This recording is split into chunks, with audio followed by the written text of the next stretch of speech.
Cənab Prezident, rəsmi nümayəndə heyətinin üzvləri, Latviyadan gələn qonaqlar, xanımlar və cənablar. Latviya prezidentini rəsmi səfərdə qəbul etməkdən çox məmnunam. Bizim əla müzakirələrimiz oldu və sənədlər imzalandı. Müzakirə etdiyimiz bir çox məsələlər arasında iqtisadi tərəfdaşlıq mövzusu da var idi. Xüsusilə bugün təşkil olunan Biznes Forum birlikdə çalışmaq üçün qarşılıqlı istəyimizi real şəkildə nümayiş etdirir. Məmnunam ki, cənab prezidenti Latviyadan olan böyük bir iş adamları qrupu müşayiət edir və əminəm ki, Azərbaycanlı həmkarları ilə təmaslar maraqlı və məhsuldar olacaq.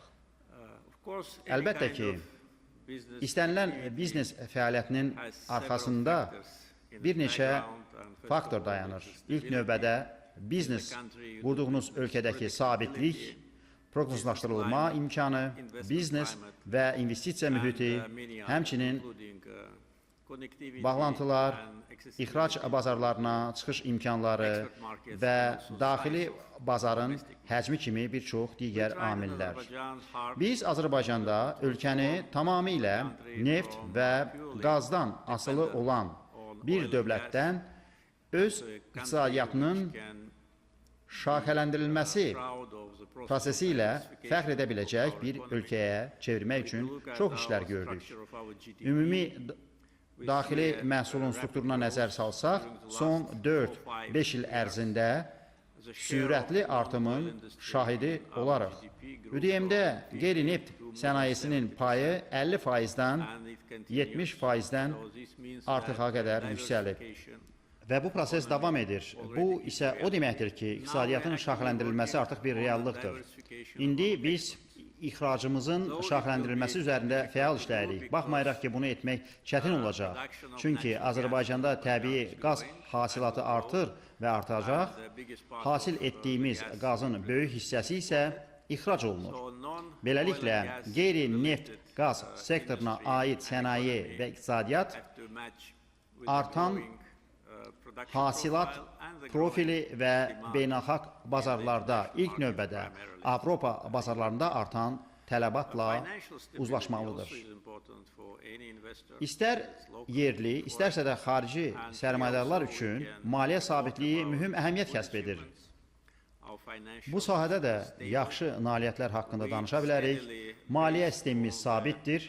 Biz strateji plana əsaslanaraq borclanmadan asıllığımızı tədricən azaltdıq. Bugün biz yalnız yüksək texnoloji fəaliyyət tələb edən layihələr üçün və yalnız Dünya Bankı, Avropa Yenidən Qurma və İnkişaf Bankı, Asiya İnkişaf Bankı, Asiya İnfrastruktur İnvestisiya Bankı və digər bu kimi aparıcı beynəlxalq qurumlardan kredit alırıq.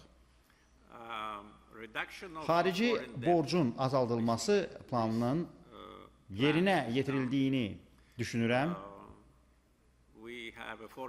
Xarici borcumuz ÜDM-in 6,1%-nə bərabərdir.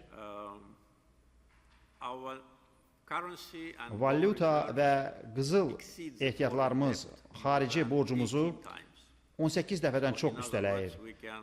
Başqa sözlə, biz xarici öhdəliklərimizi zənnimcə bir neçə ay ərzində sıfıra endirə bilərik. Lakin təbii ki, əlavə investisiyalara böyük ehtiyac var ki, bu da ilk növbədə işğaldan azad edilmiş Qarabağ və Şərqi Zəngəzur ərazilərinin yenidən qurulmasına və bərpasına yönəldilir.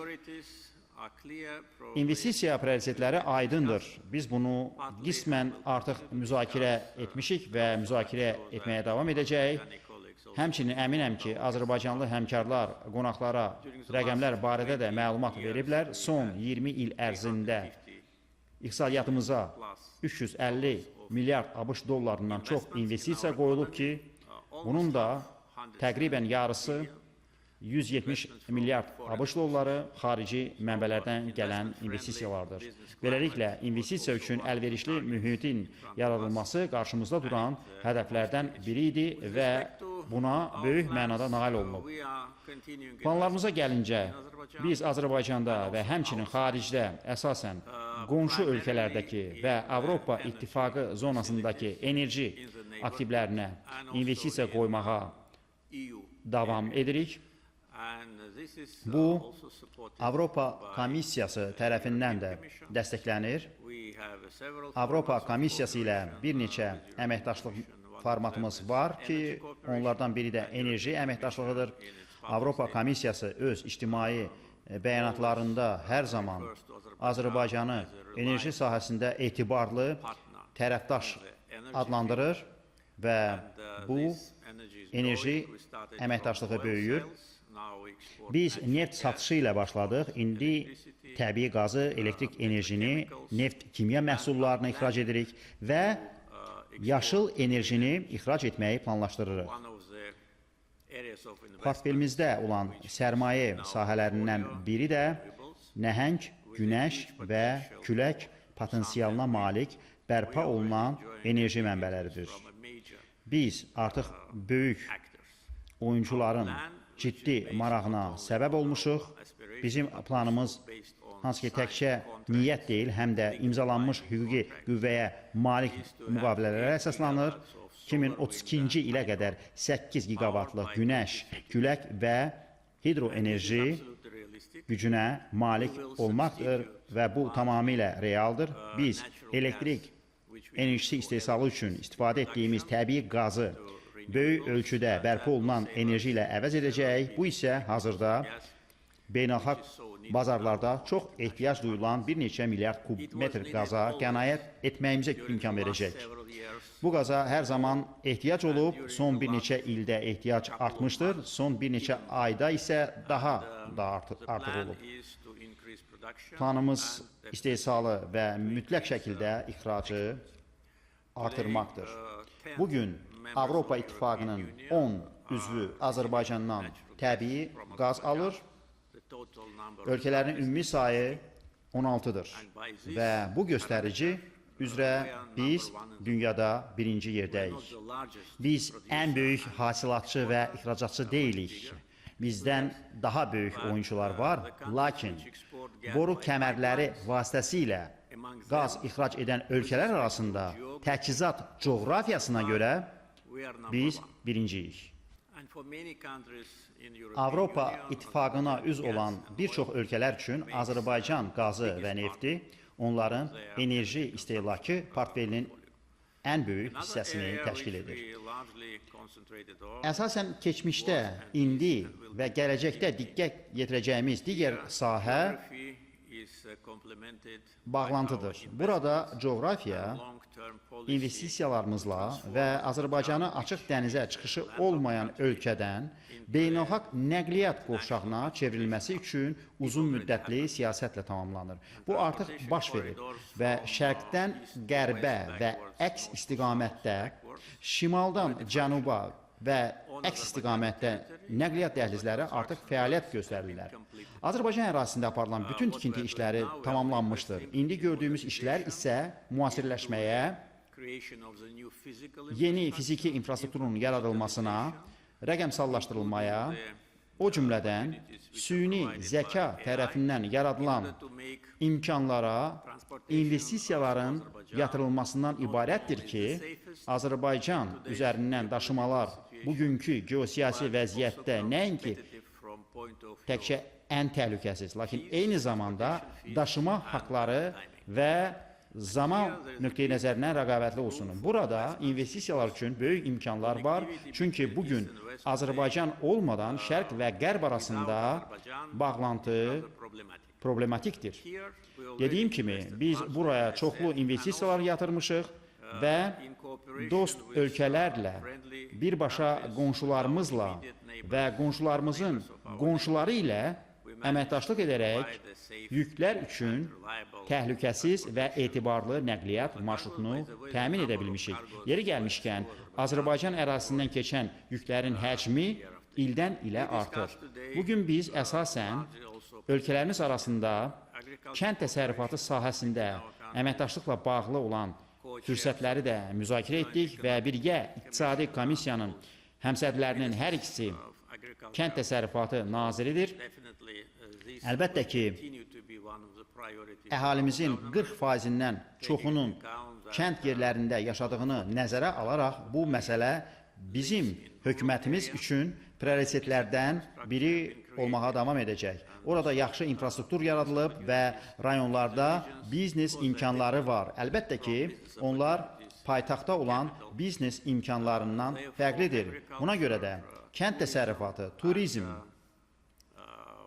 su ehtiyatlarının idarə edilməsi bütün bu sahələrdə dövlət və özəl şirkətləri Azərbaycanda layihələr həyata keçirirlər və hesab edirəm ki, Latviya sərmayədarları üçün bu fürsətləri nəzərdən keçirmək də maraqlı olardı. Həmçinin Ələtdə olan azad iqtisadi zonada yaxşı xidmətləri təmin edir və böyük həcmdə xarici sərmayələrin cəlb edilməsinə artıq imkan yaradan investisiyalara yönümlü qanunvericilik mövcuddur. Buna baxmayaraq, bugün aydındır ki, xarici sərmayələri cəlb etmək asan bir iş deyil, lakin hesab edirəm ki, qanunverici çərçivə və əsas dəniz limanlarına və dəmir yoluna yaxınlıq Ələt azad iqtisadi zonasını cəlb edicidir. Müzakirə etdiyimiz və ola bilsin potensial əməkdaşlıq sahəsi olacaq məsələlərdən biri də müdafiə sənayesidir. Biz hər iki ölkənin bu sahədə imkanlarını fəal şəkildə inkişaf etdirdiyini öyrəndik və bizə gəldikdə isə biz artıq müdafiə sənayesi sahəsində fəaliyyət göstərən şirkətlərimizin söhbət özəl və dövlət şirkətlərindən gedir. Məhsullarını böyük sayda ölkələrə artıq ixrac edirik. Beləliklə, birgə istehsal sahəsində əməkdaşlıq, işbirliyinin yaradılması bizim nəzərdən keçirə biləcəyimiz məsələlər ola bilər. Bir çox digər məsələlər də var. Bugün etdiyimiz qısa çıxışlarımızda tərəfdaşlığın bütün sahələrini əhatə etmək çətindir, lakin əminəm ki, forum ərzində və ondan sonra olan təmaslarda, çünki əlbəttə ki, bu tədbirin təcrid edilməməsi üçün sonraki təmaslar olmalıdır, bir çox digər imkanlar araşdırılacaqdır.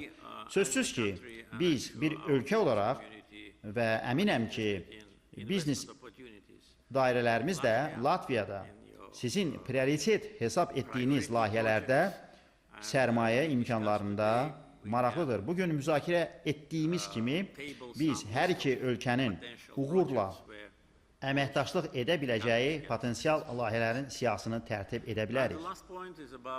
Sonuncu məsələ isə prezidentin səfərinin əhəmiyyəti ilə bağlıdır. Mən bir daha mənim dəvətimi qəbul etdiyinizə görə sizə minnətdarlığımı ifadə edirəm. Mən tək-bətək görüşümüzdən və nümayəndə heyətlərinin iştirakı ilə keçirilən görüşdən və nahar zamanı apardığımız müzakirədən çox məmnun qaldım.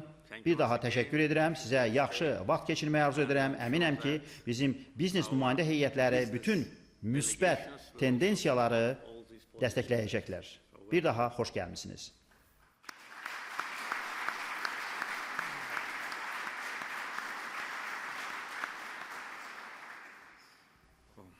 Cənab Prezident, nazirlər, həm Azərbaycanın, həm də Latviyanın biznes ictimaiyyətinin nümayəndələri, ilk öncə Cənab Prezident, bizi qəbul etdiyiniz üçün və biznes forumda iştirak edərək hər iki ölkədən olan sahibkarların qarşısında çıxış etdiyiniz üçün çox sağ olun. Sizin çıxışınızdan sonra danışmaq çox asandır, çünki siz hər məqamı əhatə etdiniz və mən sizinlə razılaşa bilərəm. Əlavə edə biləcəyim yeganə məsələ Latviyada olan imkanların kiçik reklam edilməsi ilə ola bilər. Azərbaycanın prioritetlərini və inkişafını mahircəsinə vurğuladığınız üçün hesab edirəm ki, əlavə etmək lazımdır ki, Latviya və Azərbaycanla əməkdaşlıq etməyə, ticari əlaqələrini dərinləşdirməyə və genişləndirməyə hazırdır. Tarixə nəzər salsaq, görərik ki, Bakı neft hasil edən şəhərə çevrilən zaman 19-cu əsrin sonu və 20-ci əsrin əvvəllərində bir çox Latviyalılar artıq burada mühəndis, müəllim olaraq iş taparaq işləyiblər və bizim həm iqtisadi, həm də mədəni bağlantımız düşündüyümüzdən daha da böyük və daha da genişdir. Hesab edirəm ki, təlatümlərin baş verdiyi bir vaxtda mən Avropada və Yaxın Şərqdə baş verən hadisələri, bütün geosiyasi çağırışları nəzərdə tuturam.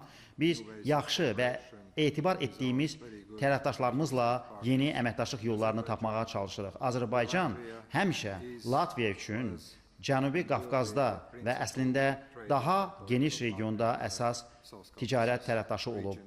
Ticarət tərəfdaşıdır və ticarət tərəfdaşı olmağa davam edəcəkdir. Prezidentin elə indicə qeyd etdiyi kimi, müzakirələrimizin əsas hissəsi iqtisadi və ticari əlaqələrə həsr olunmuşdur. Mən sadəcə cənab prezidentin dediyini təkrarlamaq istəyirəm. Müdafiə sənayesi sahəsində əməkdaşlığı inkişaf etdirmək üçün böyük maraq var. Biz görürük ki, müdafiə sənayesində texnologiyalar çox sürətlə inkişaf edir. Hazırda elə biz danışdığımız zaman süni zəka, fərqli həll variantları ixtira olunur. Bilirəm ki, burada Azərbaycanda çox yaxşı potensial var. Lakin mən həmçinin qeyd edə bilərəm ki, Latviyanın da çox sürətlə inkişaf edən müdafiə sənayesi var. Dronlar, dron əleyhinə sistemlər yalnız görünən hissədir. Bununla belə, müdafiə sənayemiz müxtəlif layihələr üzərində işləyir və müdafiə sənayemiz həm Avropada, həm kənarda tərəfdaşları tapmaq və onlarla əlaqələri gücləndirməkdə maraqlıdır. Nəzərə alsaq ki, burada həmin sənayinin nümayəndələri əyləşib, ümidvaram ki, biz yaxın vaxtlarda müəyyən, gözə çarpan və real nəticələri görəcəyik. Elə prezidentin təklifi ilə mən Ağşəhəri ziyarət etdim. Çox böyük təəssürat bağışladı və cənab prezident mənə söylədilər ki, o 15 ildən az müddətdə həyata keçirilib. Çünki bildirdilər ki, ideya hələ 2011-ci, 12-ci illərdə hazırlanıb və siz ilk öncə çirklənmiş əraziləri təmizləməyə müvəffəq oldunuz, sonra isə memarlıq möcüzəsini yaradaraq 21-ci əsrə uyğun müasir şəhəri yarada bildiniz. Bu, Azərbaycanın potensialını göstərir. Həmçinin inanıram ki, istər memarlıq, istər mühəndis təklifləri və ya dizayn sahəsində öz ekspert bacarıqlarını təqdim etmək məqsədi ilə bu cür layihələrə qoşulmaq və iştirak etmək üçün sərmayədarlara və digər ölkələrə böyük dəvət var. Burada görürəm ki, bizim potensialımız var və Latviyanın bu sahədə çox təklifləri mövcuddur. Biz həmçinin kənd təsərrüfatı sahəsində əməkdaşlığı xeyli müzakirə etdik. Belə alınıb ki, həm biz tərəfdən, həm sizin tərəfdən hökumətlər arası komissiyanın həmsədrləri kənd təsərrüfatı nazirləridir. Düşünürəm ki, bu sahədə ticarətin artırılması yollarını araşdırmaq imkanları çox böyükdür. Çünki biz rəqabət aparan tərəf deyilik. Əslində, biz bir-birimizi tamamlaya bilərik. Əlbəttə, həll olunmalı məsələlər hər zaman olur. Məsələn, yoxlamalar, sertifikatlaşdırma və s. Lakin biz çox müsbət yanaşırıq ki, Azərbaycanın hakimiyyət orqanları və hökumət bu yaxınlarda qərar qəbul etdilər ki, biz bu sahədə ticarətə və mübadilələrə imkan yaradacağıq. Latviya meşələr ölkəsidir və bizim meşə ehtiyatlarının idarə olunmasında zəngin təcrübəmiz var. Burada yenə çıxır ki, Kənd Təsərrüfatı Naziri Latviyada meşəçilik məsələləri üzrə cavabdehdir və o, həmin sahədə Latviyada hökumətin həyata keçirdiyi bütün siyasətə görə məsuliyyət daşıyır. Beləliklə, biz söylədiyiniz proqramın icrası, ağacların əkilməsi, Azərbaycanda, o cümlədən azad edilmiş ərazilərdə meşəçilik işlərinin icrasında imkanların araşdırılmasına hazırıq və bunda maraqlıyıq. Burada mən həmçinin təhsil və təlim sahələrində əyani əməkdaşlıq imkanını görürəm. Biz həmçinin digər sahələr, əczaçılıq sənayesi haqqında söhbət apardıq. Bağlantılar məsələsinə nəzər saldıq. Bir daha qeyd edim ki, Latviya hər zaman Avropanın şimalı və mərkəzi Avropa üçün giriş qapısı olub. Bəzi geosiyasi hadisələr cərəyan edir və biz onları maneə kimi deyil, hava limanlarında yük infrastrukturu, hava daşımaları, digər daşımalar yolları və logistikanın inkişaf etdirilməsi imkanı kimi görürük. Çünki bu sahələr ölkələrimizin təqdim edəcəyi və əslində bir-birini tamamladığı sahələrdir. Burada həmçinin Latviyanın xeyli ekspert bacarıqları var. Burada biraz çətinliklə üzləşirəm. Yəni, əgər mən və ya cənab prezident hansısa məsələni qeyd etmiriksə, bu demək deyil ki, biz onu yaddan çıxartdıq, yaxud o vacib deyil. Sadəcə müəyyən vaxt çərçivəsi var. Bir sözlə, mən çox ümid edirəm ki, cənab prezidentlə və onun nazirləri ilə apardığımız danışıqlar və bu biznes forum işgüzar dairələrimizə əməkdaşlıq yollarını tapmaq, yeni ideyaları qazanmaq, ola bilsin, əvvəlki layihələrə yenidən nəzər salmaq, onları gündəmə gətirərək hazırlamaq kimi işlərə təkan verəcək. Düşünürəm ki, Azərbaycan prezidenti və mənim iştirakımla gördüyünüz və eşitdiyiniz odur ki, biz ticari və iqtisadi əlaqələrimizə önəm veririk. Bəli, bəzi tarixçəmiz oldu. İqtisadi və ticari münasibətləri müəyyən dərəcədə əngəlləyən Covid dövrü oldu. Çıxış etdiyimiz zaman regionda müəyyən hadisələr cərəyan edir. Lakin düşünürəm ki, hadisələr həm hökumətlərimizi, həm işgüzar dairələri birgə işdən ayırmalı deyil. Avropa İttifaqının İqtisadi Əməkdaşlıq və İnkişaf Təşkilatı, o cümlədən NATO-nun üzvü kimi Latviya, Azərbaycan ilə həmin təşkilatlar, eləcə də iki tərəfli təşkilatlar arasında əməkdaşlıq üçün işləməyə və dəstək verməyə, iqtisadi əlaqələrin təşviqi üçün bütün ekspert bacarıqları ilə bölüşməyə hazırdır. Biz həmçinin bir faktı da yüksək qiymətləndiririk ki, Azərbaycan nəinki Latviya, o cümlədən bir çox Avropa ölkələri üçün həm siyasi, həm iqtisadi sahədə və ən vacib isə energetika sahəsində strateji tərəfdaşdır. Cənab Prezident Azərbaycanda hansı işlərin hazırda aparıldığını artıq qeyd etdi. İnanın mənə, Avropada və o cümlədən bizim regionda bu yüksək dəyərləndirilir. Qeyri-müəyyənlik dövründə etibarlı tərəfdaşlar əldə olunmalı ən mühüm sərvətdir. Latviyanın iqtisadi inkişafı sabitdir. Bizim həll olunmalı çox çağırışlarımız var. Mən bununla belə tam əminəm ki, elə indicə təsvir etdiyimiz həmin strategiyalar vasitəsilə sərmayə yollarını tapmağa çalışmalıyıq. Sərmayələr bir tərəfli olmur. Düşünürəm ki, ideyalar Azərbaycandan, sərmayədarlardan daxil olur və onlar Latviyaya sərmayə yatırmaq üçün imkanları araşdırmalı və onlardan yararlanmalıdır. Həmçinin, ya birgə müəssisə, yaxud isə burada müxtəlif texnoloji sahələrdə sərmayədar olmağa marağı olan Latviya şirkətləri də var.